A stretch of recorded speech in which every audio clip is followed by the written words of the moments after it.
One, two, three, four. So when you heard the word Palava, when they called you for this movie and they told you the title is Palava, what came to your mind? What was the first thing that came to your mind? The first thing that came to my mind, I won't lie to you, I was just very intrigued by the character. Yeah, so I played Malik in the movie Palava, and the character, I mean, when I was just going through the script and really trying to understand, the kind of person he is, I just discovered that, man, he's just an average Nigerian guy, you understand? He's just an average Nigerian guy trying to get ahead, everywhere hard, do you understand? So he's just trying to like make best of whatever situation that he finds himself. And I love the fact that he's a very high fashionable guy, and I feel like that's something I can easily connect to myself. Right? So it's like you're playing a side of you. So we're gonna see a piece of you on screen. Definitely, most definitely. I mean, I love that. I love playing. I feel like I was very, very capped. I mean, the capture just captured me, and I couldn't wait. I just couldn't wait, honestly. Is this your first major acting gig? Yes, I would say that, but I mean, I would not say it's my first production experience. I mean, I won't say it's the first thing I'm doing in front of the camera or whatever, but yeah, it's my first. It's not my. Yeah, it's my first. Just take it like that. Major. But here's the thing, being that it's the first, is you worked with the professionals, the A-listers in the industry, from directors to actors to the production team. Everybody bad, everybody bad for that set. Everybody bad. So how was it like working with Niyakimolai, the director, and the A-listers? RMD, were you intimidated when you walked into this and you say, now growing up, we all fancy this? I mean, intimidation is a strong word, but my confidence choke. No worry, they game, no worry.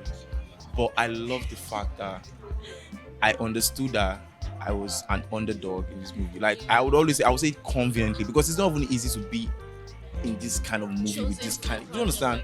And the best, I feel like the best part of it for me, the best part of this whole experience before shooting the movie was the fact that when I got the call, it wasn't just based on merits as per, because you're Neo, because you're a reality TV star, because you're popular. No, I actually went in and I did an audition. Yes. Wow. I did an audition. So, thank you. It's a major win. Thank you. It's a major win. So nobody can even just come and say, they just put in there because no. I love exactly. I love the fact that I had to, do that audition, and it gave me like that little. It gave me that little boost that I needed, you understand? So by the time I go in the room with A-list actors and all of that, I'm here, but I'm just here in this room. I'm supposed to be here. Yeah. And it was just fun to see that they all just carried me along. Like everybody was so encouraging. Everyone was so loving. Like I must say, like I even miss, to be very honest, I miss the set so much. I miss the lifestyle we had behind the cameras. Like it was so the most crazy person on set. Bisola. I'm not surprised. I'm sure you're not surprised, but Bisola would drag me by my hair by 4 a.m. in the morning. What? Bruh. How long was the production? We shot for about 3 weeks. Yeah, I mean mine was for like 3 weeks. Yeah, but the movie was way longer. But it was fun. Like I must say, it was really fun. I remember there was this night, Linda Ejiofor got us like almost 30K, a bit 20K suya. My goodness. We're all just looking at this suya like, oh my god. You know when you chop, you just say, I beg this thing. Is it if I chop this thing? I had so much fun. Do you understand? It was spectacular, honestly. So you just had a very fantastic experience with Palava. I want to believe acting is a career you really want to pursue, like intentionally. Yeah, intentionally, like acting and so many other things, because I'm not even trying to box myself like I'm bad like that. Yeah, I want to believe I'm bad like that. Yeah, I am. So so a lot. If you like, tell me an actor you admire or a role you admire that you would love to play. I mean, based on a character that already exists. Yeah, okay. I would not be able to tell you based on the character that already exists, right? But I would be able to tell you the kind of movies I feel like I would kill in. Okay. Like apart from like the typical romance movies and all of that, I feel like I really want to. So in fact, I told myself something on the day of the premiere, right? I mean, the day they called us out and we're just giving our vote of our thanks to like the viewers and all of that. I told myself that look, it's not just really about doing movies. Which parts do you think you really can really hold on to? And to be very honest, I feel like I want to be Nigeria's baddest action movie star. Oh my god, I think we need that, Yeah, I'm not even capping, because I'm trying to be Are you ready to put in the work? That's what I'm saying. There's nothing. It's Are you something. ready to do the I'm not trying to stunts? say I do stunts on my own. Are you serious? Yes, I do all these Wow. stunts like on a normal day. You get? So I'm like, I'm missing. Yeah. I am missing. We don't have an action, like we don't have like a proper action star yet. I did We karate can when I was have- a kid. Yeah. I did karate when I was a kid. So it was all of this kung So you fu know what? and all Writers that. out there, we have an Like, for action real. star. All But you need I to do is say, write a I- role for Neo to See, kill. He's ready. He's Desperado prepared. got nothing on me. Don't worry. I am sitting with an OG in the music industry, one I grew up listening, one that's shaping the vocal industry in Nigeria. Should I play that way? Does that even make any sense? Anyway, it's so good to have you. You're in Palava, another movie. See, when I saw you in the trailer of this movie, I was like, Auntie Omawunmi should just really go into movie. Well, they work hand in hand. They usually it's a two-way thing. Music, music, movies. Consistency is key, but performing to a crowd is like sorry, darling. Performing to a crowd is like stage performance is like movie performance. You're actually interpreting something, and if you're really good at what you do, it's not supposed to be that much of an issue. Definitely, you get some training along the way, but they are not so different from each other. Like if I'm performing now and I start crying, performing a song now that's touching me and I start crying, you cry. That's it. 2-3 years ago, I think 2 years ago, you did your first production. She is a very powerful movie that speaks to a lot of issues that affect women. Yeah, that's true. And you launched a production company too in that sense. Yes. But I haven't seen another movie. And that movie is good. It's even on Netflix. Yeah, I know. Great picture. Thank you. It was our first, so it was a bit of a struggle to thanks to Somkele for doing such an amazing job. But it was a bit of a struggle for me. Producer work is not beans. Yeah. So we were doing nothing on that grand scale, but we've been working. We've been shooting all our music videos ourselves. Yeah, we're gonna give anybody when we're producers, we shoot our music video ourselves. So nothing of that grand scale, but we've been doing that. And then now we are about to go into our next project. It is going to be. You want to tell us about it? No, we're talking about Palava now. See, here's the thing that when I saw She Is and other project that you've put your hands on, it's very intentional. You don't just appear on any project. So tell me, what do you say about Palava that made you say yes to the character, to the script? Well, I promise you, when you see it, you'll be like, okay, now I get it. But I love things that make me challenge myself. So when they thought of me for the role and they said, Mommy, you're going to act Auntie Essie, I said, let me read the script first. I read the script. I laughed. And I said, you know what? I'm going to do it. He said, are you sure? I said, yes. I said, do you want me to come and read? I said, not be necessary. I said, okay, fine. So I went.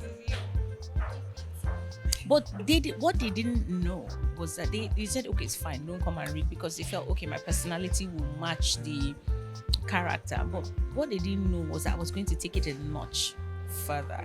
So I now went and went to go and dust my Benin accent from where I kept it. So when I was saying it, like, you want to carry on. But you did that. If you watch the preview, I say, just now, as I enter kitchen, come outside, pregnant. Everybody, when I was on, everybody was like, everybody was like, oh my God, Omawunmi. Ni was like, Omawunmi, you were arguably the best surprise for me, because like, everybody was amazing, but you did it, but you just made me see a different side to you. He was like, I think you should continue acting all this mama role and all this auntie role. I said, I will not pray that prayer because all the aunties I know are not living with us anymore. Auntie what's her face? Auntie Rachel. I was like, I ain't doing no auntie. I'm a baby girl for life. I'm very sure you have like a lot of story in your archive. How do you know? How do you choose the one to roll out first before the other? How do you decide which to go first? I think it's really, first of all, it starts from what we want to tell, what story we want to tell, and then it moves to when do we want to release this film and what's the kind of atmosphere that we want to put out there. So for Palava in particular, I mean, we knew we wanted to release it in Christmas. So we knew it had to be a family film. It had to be funny. It had to be a drama. It had to be something that you could go and watch with your 5-year-old. You could go and watch with your 85-year-old father or grandfather, And I believe we have delivered on that expectation that we put on ourselves, and I cannot wait for everyone to see Palava.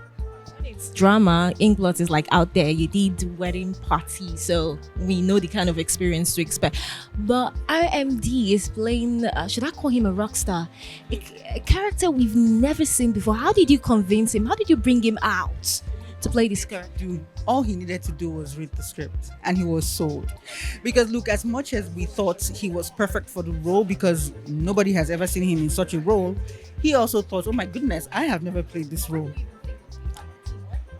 Look, we're looking at for a 60-year-old or someone that could play a 60-year-old musician, and we just thought RMD, and then he's also a womanizer in the film. People, a lot of girls want to see RMD. So it was kind of once, I can't remember who suggested his name, but once it came up, it was just, oh, for sure. So one of the thing I noticed and observed in this production is, of course, directed by Niyakimolai, and I think Inkblot likes to work with me. We know he's an ace filmmaker, but why me this time around again? Look, let me tell you something. We started in this industry as nobodies. Like when I say we, I mean myself, Damola and Naz, my partners. And then we reached out to Uduak, who helped us. We co-produced with her our first film, and it was her that really taught us the ropes, Uduaki song of Closer Pictures. And she knew Ni as an editor, right? And so when we wanted to edit the department, she suggested Ni. And from the moment Ni worked with us on that first thing, it's been like we've been family. So he worked with you on his first production as a film? On our first film, yes. His own first film was Kajola. And that was like 2 years before we started. Yes, our first film. But yes, he worked with us as an editor on our first film. And, he was already a director. He directed Kajola. And so from then on, we started to talk. He is so dedicated. He's so professional. He carries every project like it's his. And so there's nothing to love about working with him. And we'll continue to work with him into the future. It's a great collaboration, a great partnership that has worked over the years. It has. And of course, I tell him that any project you touch your hand, the box office is always out there, boy. Yeah. So you agree? Yeah, of course. So another thing I observed is the casting in this project. Like you guys went all out. The big names in the industry, put them together, and these guys ain't shit. And you the casting process, and how did you handle that? Considering again, I would say they are not cheap, putting these big names together on one set. Look, when you set out as a producer to do a film, you need to be sure you have the budget to carry it. If not, it's best for you to just shoot a film that you can afford. No, I'm serious, so that you can portray things in the best way, the best way for the film. You can't be showing a rich house or a rich man and then he's in the ghetto, things like that. You need to be able to afford the things that you're trying to put out there. So for this one, again, like I said, the idea was to give people a Christmas blockbuster. And we knew that to do that, we needed to have an ensemble cast. We needed the best, actors and actresses out there. And when we finished writing the script and we saw, the characters and, what they were going to be doing, the shenanigans they'll be up to in the film, we just knew that everyone that we saw for this role was perfect for it. And so, we're so excited with everyone's performances. You guys need to look out for every single, seriously. You also acted. Oh, who put you up to it? I heard you said, oh, it's because of budget. Nah, I know that's not the real. I know. Tell me, who motivated? It is budget. So let me tell you the thing. I love doing little things. So like in all my film, most of my films, probably before I became a mother, I was in it as something. I would say one line, or I would just be waka pass. I'll be sitting in the boardroom, things like that. I used to call myself Stan Z. Like Stan. Do it proper though. No, I just did one scene in this film, and God, the sweat. It's a lot. It's a lot. You need to keep clapping and giving actors their flowers.